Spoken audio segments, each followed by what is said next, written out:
we're reading section 4, The Firebringer, in chapter 6 on shamanism in Joseph Campbell's Primitive Mythology. Anyone used to the concept of God the Creator as that image is rendered in the higher mythologies and religions of the agriculturally based civilizations will surely be surprised to learn that this figure of whom we have been reading was the creator of man and all the animals.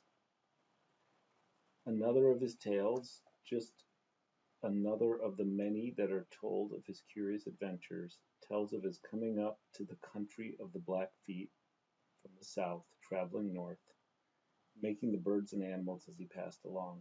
He made the mountains, prairies, timber, and the brush first, putting rivers here and there, and waterfalls upon them, putting red paint here and there in the ground, fixing up the world as we see it today. And he covered the plains with grass, so that it might furnish food for the animals. He put trees in the ground and all kinds of animals on the ground. And when he made the big horn, with its great head and horns, he set it out on the prairie. It did not seem to travel easily on the prairie, so he took it by one of its horns and led it up to the mountains, where he turned it loose, and it skipped about among the rocks, and went up fearful places with ease. So he said, "This is the place that suits you.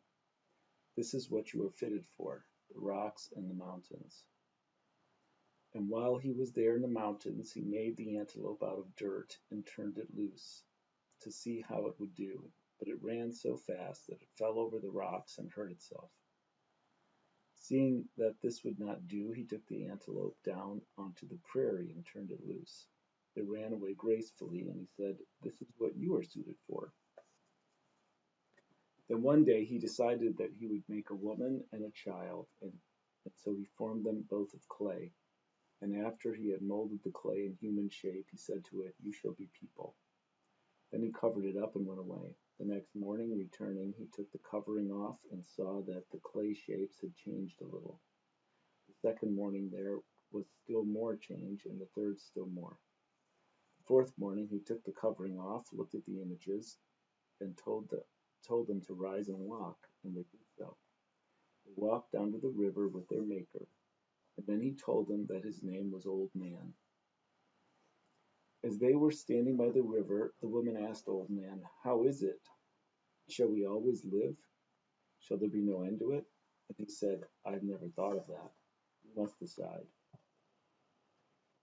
I shall take this chip of dried buffalo dung and throw it into the river. If it floats, people will die, but in 4 days become alive again.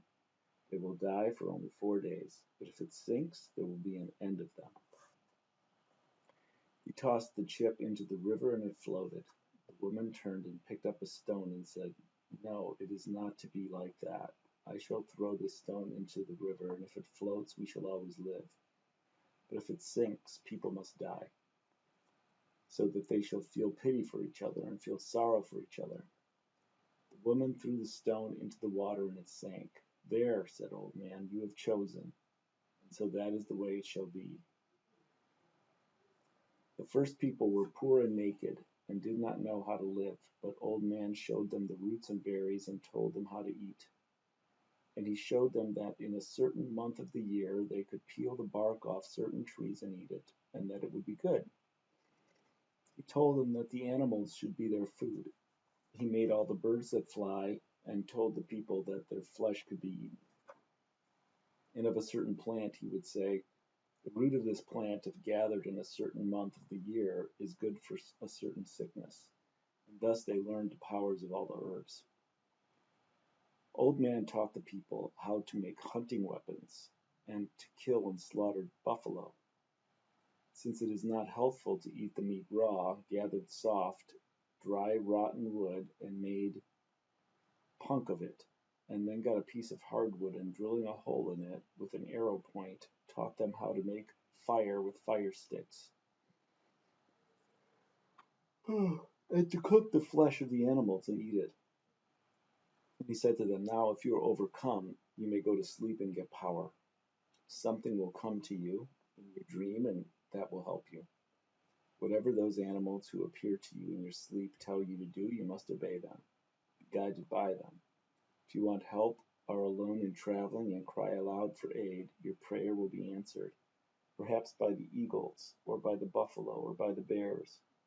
Whatever animal answers your prayer, you must listen. And that was how the first people got through the world, by the power of their dreams. When Trickster, at the end of his wandering, left the earth, he made a kettle and dish of stone, boiled a meal, and said, "Now for the last time I shall eat a meal on earth." He sat on a rock, and his seat is visible there to the present day. You can see the imprint of his buttocks, the imprint of his testicles, the imprints of the kettle and the dish. The rock is not far from where the Missouri enters the Mississippi. Then he left, first entering the ocean and then the heavens. Now he is under the earth, in charge of the lowest of the four worlds. Bladder is in charge of the second, Turtle of the third, and Hare of the world in which we live. The ambiguous, curiously fascinating figure of the trickster appears to have been the chief mythological character of the Paleolithic world of story. A fool and a cruel, lecherous cheat, an epitome of the principle of disorder, he is nevertheless the culture bringer also. He appeared in many guises, both animal and human. Among the North American Plains Indians, his usual form was coyote. Among the woodland tribes of the north and east, he was the great hare, master rabbit, some of whose deeds were assimilated by the Negroes of America to an African rabbit trickster, whom we know in the folk tales of Brer Rabbit. The tribes of the northwest coast knew him as Raven. Blue Jay is another of his forms. In Europe, he is known as Renard the Fox. But also, on a more serious plane, he appears as the devil. Here is a tale told by Christianized Yakuts of Siberia. Satan was the older brother of Christ, but wicked, whereas Christ was good.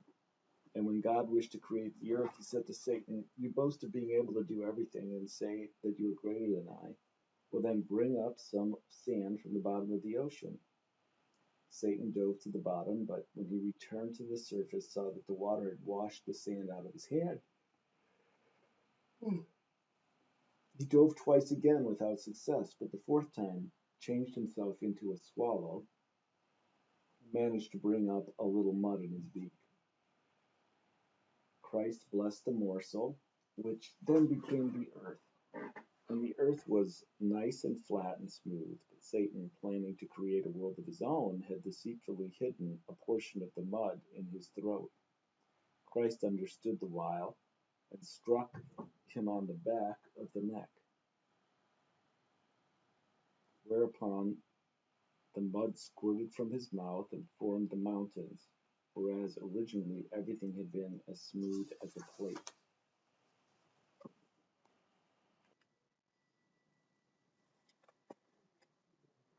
In the carnival customs of Europe, this figure survives in the numerous clowns, buffoons, devils, pulcineas, and imps, who play the roles precisely of the clowns in the rites of the Indian pueblos, and give the character of topsy-turvy day to the feast. They represent, from the point of view of the masters of decorum, the chaos principle, the principle of disorder, the force careless of taboos and shattering bounds. But from the point of view of the deeper realms of being from which the energies of life ultimately spring, this principle is not to be despised.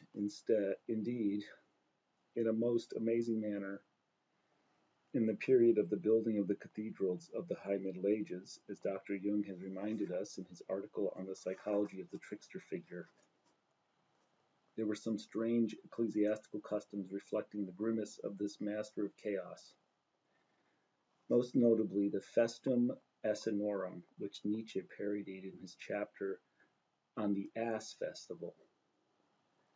In Thus Spake Zarathustra, The occasion honored in this whimsical feast was the flight of the Holy Family into Egypt, and in the cathedral of Beauvais the girl playing the role of Mary, together with the ass, went right up to the altar, where she stationed herself at the Gospel side.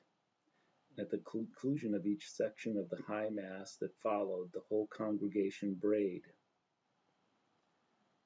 An 11th century codex states that at the end of the Mass, instead of the words "Ite missa est," "Go, the Mass is ended," the priest shall bray 3 times, and instead of the words "Deo gratias," God be thanked, the congregation shall bray 3 times.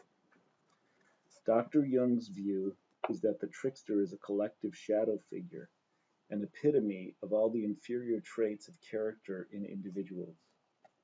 Such a view, however, is presented from the ground of our later bounded style of thought. In the Paleolithic sphere from which this figure derives, he was the archetype of the hero and the giver of all great boons, the fire-bringer and the teacher of mankind.